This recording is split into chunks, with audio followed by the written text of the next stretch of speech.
Welcome to the second class of our cybersecurity beginner lesson. Today, which is the second day, we are going to talk about an OSI model, what an OSI model is, and how it helps in transfer of information between hosts. So OSI model is a model that is used in transfer of data from one point to another point. Without the OSI model, it will be difficult for two hosts to communicate in a network. Without the OSI model, two hosts will be able to communicate. Before the convention that brought about the OSI model, so many companies were into hardware production, and they all did their devices that are peculiar to them, and they also produced ways through which these devices can connect to each other and interact. But at a time when the internet came out, or when devices need to communicate more, they have to be a compromise so that it won't matter the company that produced a device, it will still be able to communicate in a network. So if I'm using a Google Pixel phone, I can connect to someone that is using a HP device or any device from any other company at all. It is because of this convention that produced OSI model that made it possible, so that every company will produce their devices to this specification, that once it does not align to this OSI model, it won't be able to communicate, to get connected with other devices, making it isolate itself. So even the MacBook, the Apple products that are more distinct from others, they still follow this OSI model because that is the basic of every communication that happens in a network.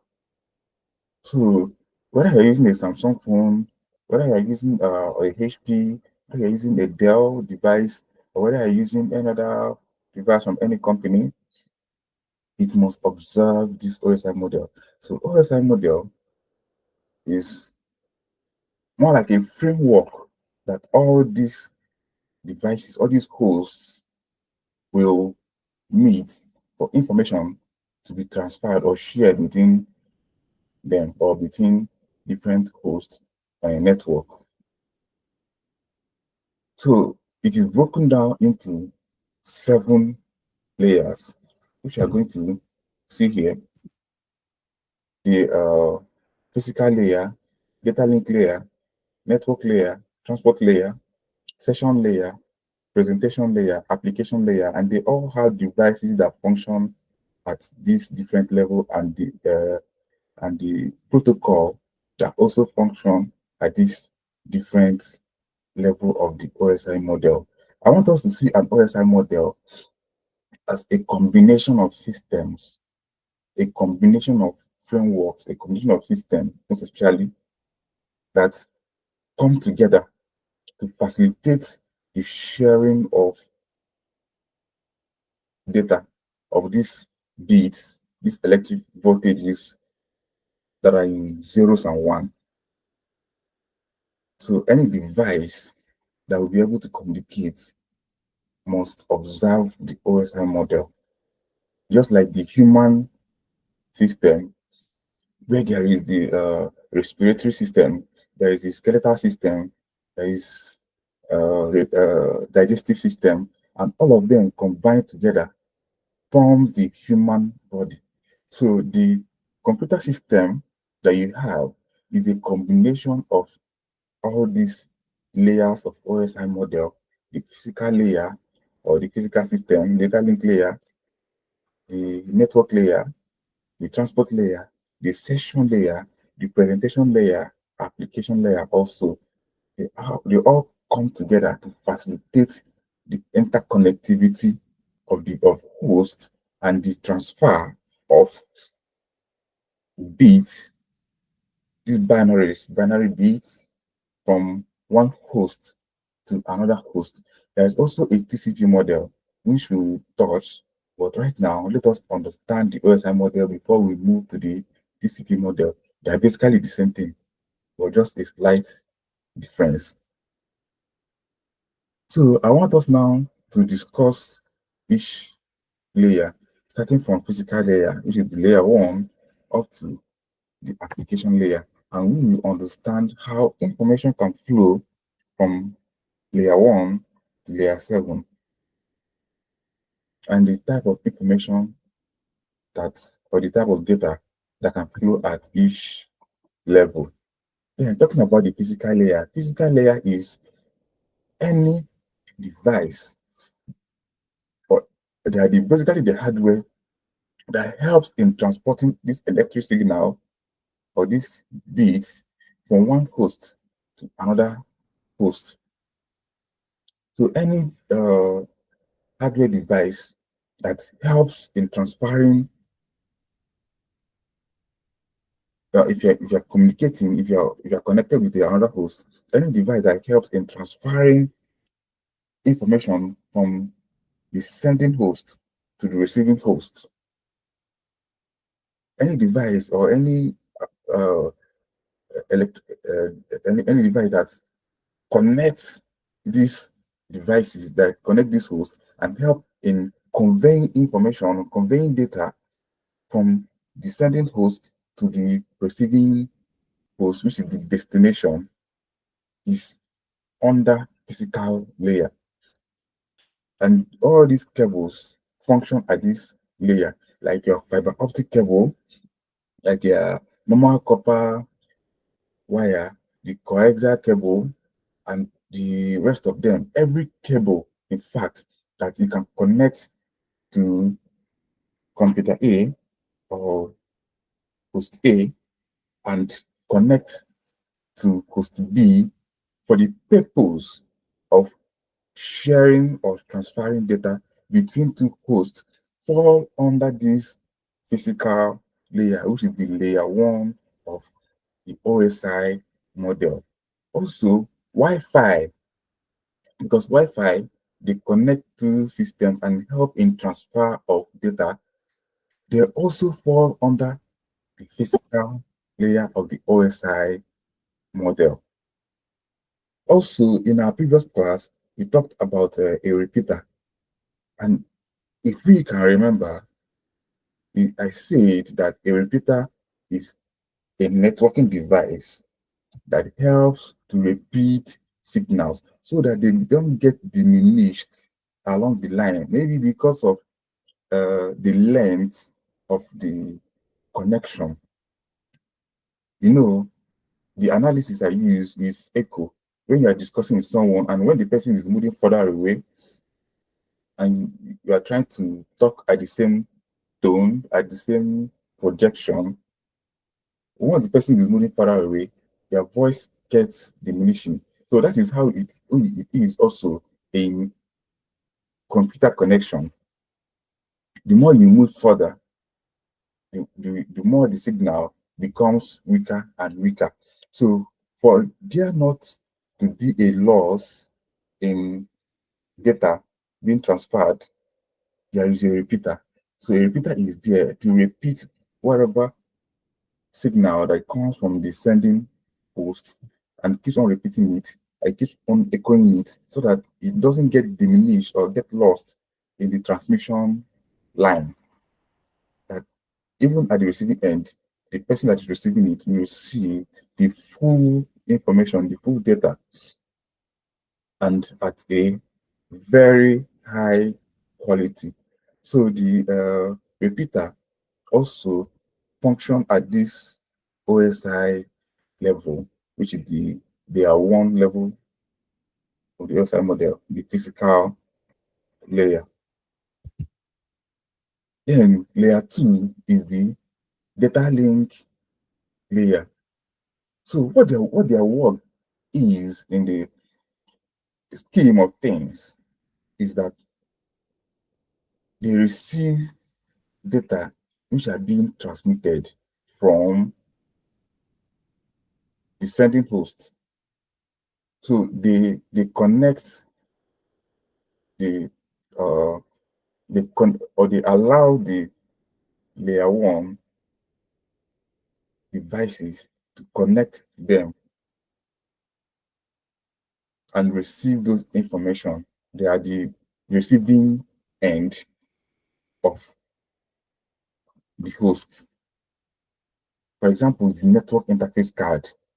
All our computers have a network interface card. So what it does is that those cable that is connected to our system has a network interface card that receives those information, that they bring from any device that is sending data to them. So this network interface card also has a MAC address. The MAC address is a media access card. So in this uh,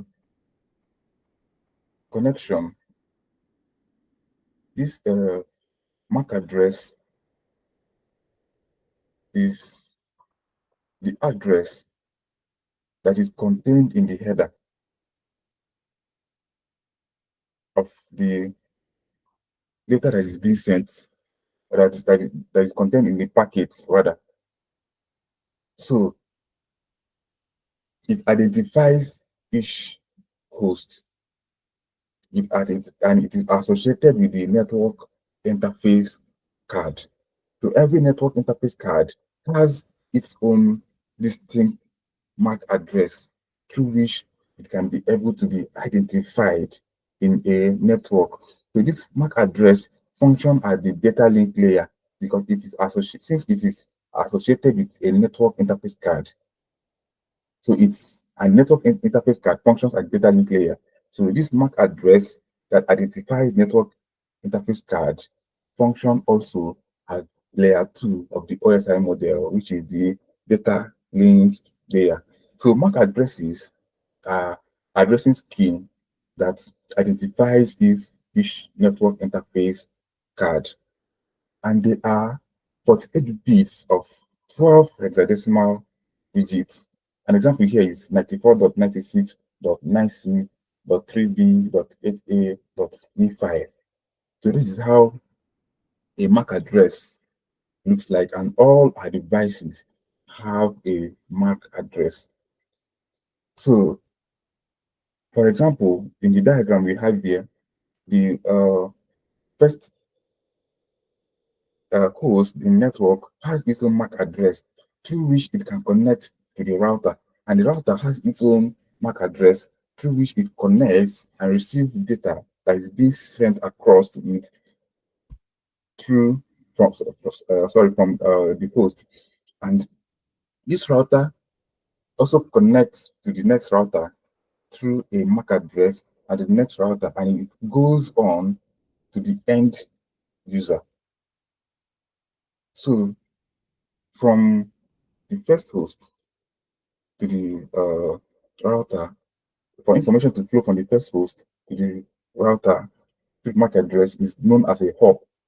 And for information to flow from that router to the next router is also called a hop. And from the next router to the next router is a hop. And finally, from that router to the final uh, host is a hop. And remember, as I said, switches function at this layer. Then the layer 3 of the OSI model, which is the network layer. So what it does is that it delivers an end-to-end delivery. It facilitates end-to-end delivery, and it makes use of an IP address. For example, you want to send a data from this, this host to the second host. So both of them must have an IP address for it to be possible. So this is one end. So sending data from this first host to this other end is done through IP address, and it's called end-to-end. Remember in their previous slide, we talked about hop to hop, from here to here to here to here and to here. These are the hop. So, but transferring data from an end to end is done with an IP address. And as we talked earlier, an IP address is a 32-bit of an address that are broken down into 4 octets. And these octets, these 4 of them can range from 0 to 255. So you can have 0 to 255 dots, 0 to 255, 0 to 255, and 0 to 255. So we will now be asking, we talked about IP address, and there is MAC address, and we talked about hop to hop, and we talked about end-to-end delivery. So why do we now have these 2 addresses in a network? Very good. Let us talk about it. If you are sending data from the first host to the router, so if we want to send data from this host to this host in another network, first of all, the data will move from this host to the router, and that information, that data that is moving, we have the address of the end device that it is going to. But of course, it will flow, it don't just flow from this host to the end host, the receiving host.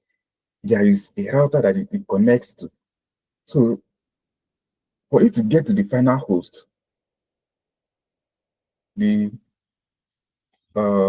packet or the frame, we have the address, the IP address of the receiving host, and it also have the MAC address of the router that it connects to.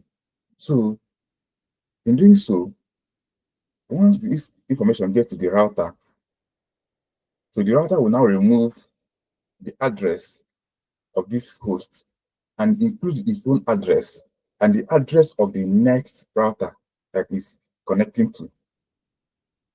So in that payload, in that packet or frame, this address has been dealt with because it is no longer needed when these 2 devices are communicating.